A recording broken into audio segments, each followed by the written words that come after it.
Hey, what's going on? Good morning, people. Good morning, everybody. Um, just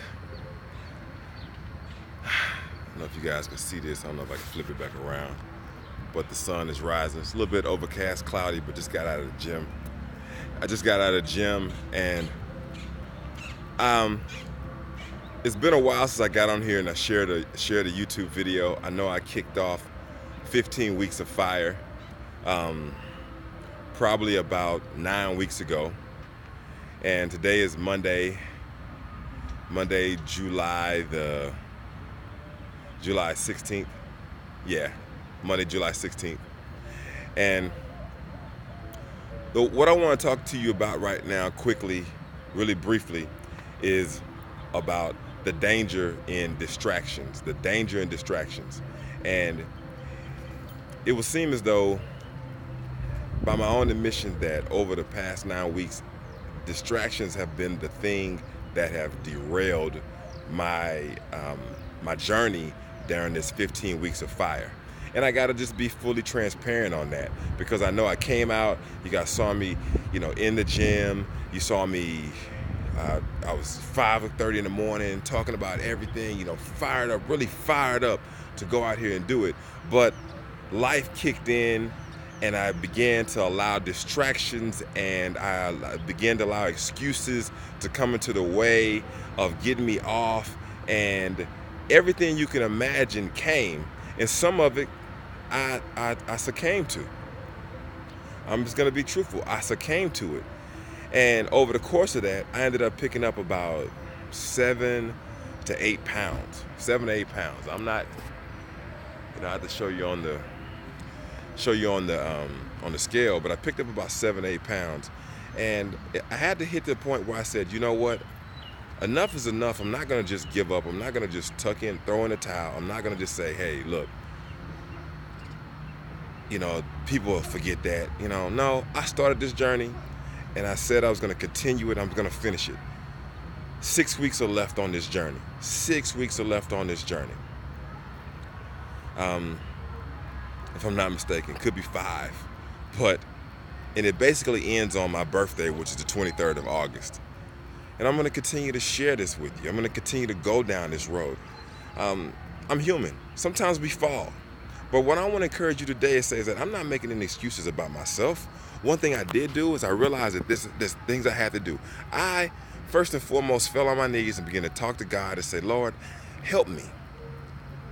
Help me with all of the mess, all of the junk, all of the things that allowed me to distractions, because it's not just about the health. Remember, it's about the 4 pillars and getting everything together. It's your faith, your fitness, your finances, and your family, to allow you to be the foundation. And in order to be the foundation, it doesn't mean everything's going to be perfect. That doesn't mean that to be a man that you have to do everything that yourself, that you have all this inert power and strength in you. You're not Superman. And one of the greatest things that I had to do in order to get here, I had to fall on my knees and ask for help. Help. God, help me. Help me figure out how to get this fire. Help me how to push through this muck. Help me. And when I asked him for help, the strange thing happened is that, you know what? It didn't happen right then and there. It was nothing magical or this big time miracle that kicked off. But you know what? Help did come. And I began to have people come to my side. I continued to go back onto my routine.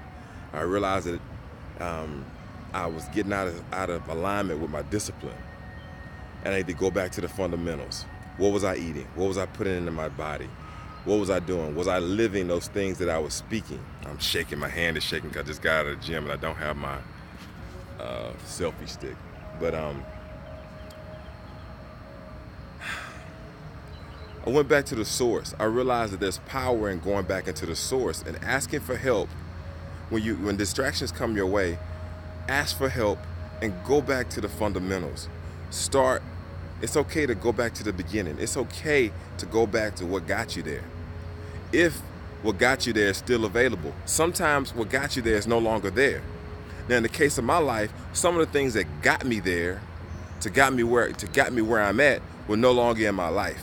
So I couldn't look to that. And thank God some of those things are not in my life anymore. Some of those people are not in my life anymore.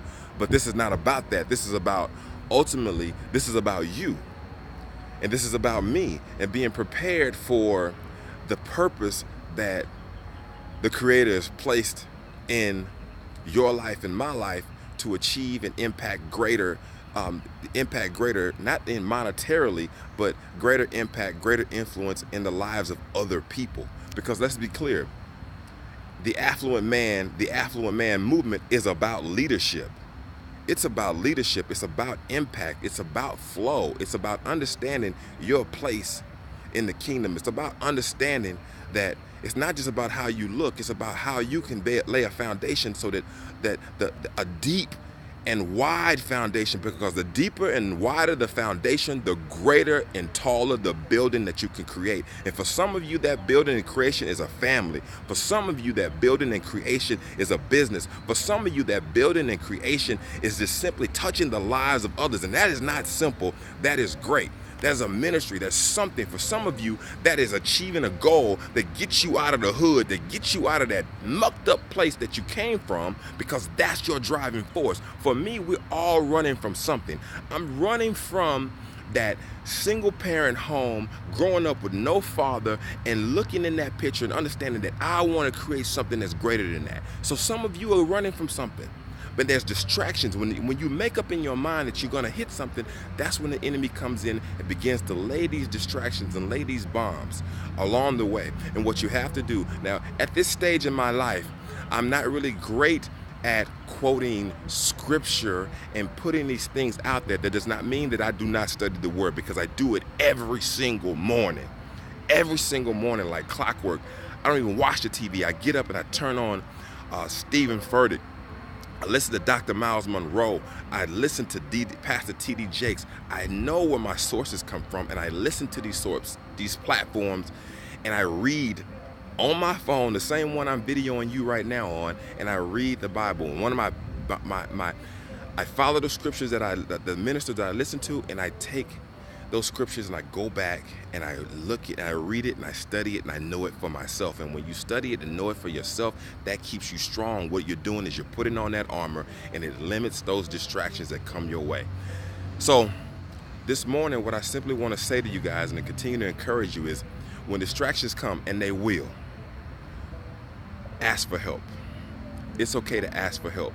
It doesn't make you any less of a man, less of a woman, because I know that women are watching this as well. What it does is it empowers you. If anything, it gives you a greater strength, because you're not alone, right? Rambo was only in the movies. For you old schools, Rambo only happened in the movies. In real life, no man is an island. When you hear somebody say a self-made man, that's a lie. They a lie, right? So I want to encourage you, as the sun beams on my life, on my face, I'm about to get up and go hit this Smoothie King up and get me a smoothie. Thank you guys for checking me out. If something in this message impacted you, then please like it, share your comments below. I love to read them. Hit the share button and share it out on YouTube, Facebook, or whatever platform you're at. And definitely subscribe to the channel. And join the Affluent Man movement. You're free to use that hashtag yourself. It's not all about me, it's about you. I love to see the journey and growth in you as well. So as always, I'll leave you with this. Sow good seeds, do good work, reap, then teach to repeat. Love you guys. Peace.